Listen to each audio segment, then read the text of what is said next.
The sky over Millstone Valley stretched wide and endless, painted in twilight purples and gold. It was the kind of place where time seemed slower, where generations of farmers rose with the sun and slept under stars so bright they looked close enough to touch. But on that night, the peace of the valley was shattered by cruel laughter. Beneath the gnarled branches of an ancient oak tree, 4 boys in crisp varsity jackets stood in a semicircle. They were the kind of boys whose names carried weight in the small town, sons of wealth, power, and privilege. Their leader, Ryan Steele, grinned as he pressed down on the head of a girl forced onto all fours in the dirt. Her name was Emily Carter. A quiet farm girl. A daughter of hard-working parents who barely scraped by season after season. A girl who loved books more than parties, whose voice was rarely heard above a whisper. Now, under the sneering gaze of her classmates, she was made to crawl like an animal. Ryan leaned close, his voice dripping with mockery. "Look at you, farm girl. This is where you belong. In the dirt. On your knees." His friends roared with laughter, their shadows stretching long under the moonlight. Emily's hands pressed into the ground, pebbles biting into her palms. Her cheeks burned with humiliation, but she did not cry, not in front of them. Inside, something broke. Or perhaps, something was born. She repeated one phrase in her mind, over and over, like a promise whispered to her very soul, "Remember this. One day, they will answer for this." And that night, though no one else could see it, Emily Carter's destiny shifted. The next morning, dawn broke over the Carter farm. Golden light spilled across fields of wheat, and the crow of a rooster echoed against the hills. Her father worked in the barn, his hands rough from decades of labor, while her mother gathered eggs in a woven basket. Life moved on as it always did, steady and unforgiving. Emily scrubbed her hands at the sink, the sting of scraped skin still raw. No matter how much soap she used, she couldn't wash away the shame. She wore silence like armor, keeping her pain hidden. But inside, her heart was a storm.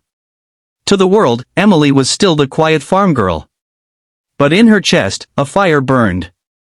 And if you've ever felt voiceless, if you've ever been humiliated and told you were less than you truly are, then Emily's journey will strike a chord deep within you. Stories like hers remind us of the power we all carry, even when the world tries to bury it. That's what we do here, at Soul Touch Stories, we tell tales that speak to the soul. So if you're new here, subscribe and join us. Because the story you're hearing now? It's not just a tale. It's a testament. The Steele family's empire loomed large over Millstone Valley. With businesses in farming, exports, trucking, and land contracts, their wealth reached beyond the valley into cities miles away. People whispered that their fortune was worth more than $330 million. But for Emily, their empire was not impressive, it was a fortress she would one day dismantle. What no one knew was that Emily was more than quiet. She was observant. She had spent years studying the notebooks left behind by her grandfather, a brilliant man whose ideas had been too far ahead of his time. His pages were filled with systems, codes, and strategies. Where others saw numbers, Emily saw possibilities. Late at night, after finishing her farm chores, Emily rode her bicycle into town and slipped into the library. In the corner sat an old desktop computer that whirred loudly when it turned on. It became her secret world. She studied economics, markets, and finance. She dug into public records, company filings, and local contracts. She taught herself programming, her fingers tapping out late into the night as she built the skills she would need for a war unlike any she'd ever fought. But she couldn't do it alone. Mark Rivera was a classmate, quiet, bookish, and brilliant with computers. Years ago, he'd stood up for Emily when Ryan Steele tried to trip her in the cafeteria.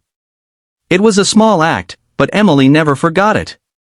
One evening, she found Mark sitting alone in the library, headphones on, coding on his laptop. She sat down across from him and spoke words that changed both their lives. "I want to take them down." Mark blinked. "Who?" "The Steeles. Ryan. All of them. Their empire." He laughed nervously, thinking she was joking. But when he saw the determination in her eyes, the laughter faded. "You're serious?" Emily nodded. "They took my dignity. They took my humanity. I won't stop until they're stripped of everything they used to crush others. Mark hesitated. Emily, they're powerful. Dangerous. If we're caught. Then we'll be smarter, she interrupted. Her voice, though soft, carried an unshakable resolve. That was the night Emily gained her first ally. Weeks turned to months. Emily and Mark mapped the Steel Empire piece by piece. They uncovered shell corporations funneling money, contracts signed under false pretenses, tax evasion, and laundering schemes. Mark's coding skills allowed them to slip into digital doors that should have been locked. Emily's sharp mind connected dots no one else noticed. Their bond grew not as romance, but as a partnership forged in fire. Mark often tried to convince her to rest, but Emily pushed herself harder. They made me crawl like a dog, she whispered one night, exhaustion painting shadows under her eyes. I won't stop until it's them in the dirt. The tension finally snapped when they struck the first blow. Emily discovered irregularities in the Steele family's grain export records. With a calculated release of information to regulatory agencies, investigations began. Auditors arrived. Accounts froze. It was a domino effect. One exposure led to another, and soon the entire web of corruption unraveled. The news spread like wildfire. Headlines screamed of fraud, embezzlement, and criminal investigations. Investors pulled out. Partners severed ties. The Steele family's $330 million empire collapsed, brick by brick, dollar by dollar. And Ryan Steele? He became a name whispered in shame, a bully stripped of his power. Emily returned to the oak tree months later. She stood on the same dirt path where she had once been forced onto her hands and knees. The wind rustled the leaves, but this time there was no laughter, no mockery, only silence. She knelt down and pressed her palm against the ground, the same earth that had once humiliated her. This time, she rose slowly, chin high, back straight. She had reclaimed not just her dignity, but her destiny. If Emily's journey has moved you, if her strength has reminded you that justice can rise from even the deepest humiliation, then honor her story by liking this video, sharing your thoughts in the comments, and subscribing to Soul Touch Stories. These stories live on through you. Months later, Emily walked the wheat fields at dusk. Mark walked beside her, a laptop under his arm, always ready for the next challenge. You could build your own empire now, he told her. Stronger than theirs ever was. Emily looked at the horizon, her hair catching the last light of the day. Maybe one day. But for now, I'm proud just to be me. The wind carried her words across the valley.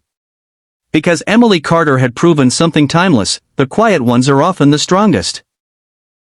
The ones forced down into the dirt are often the ones who rise highest.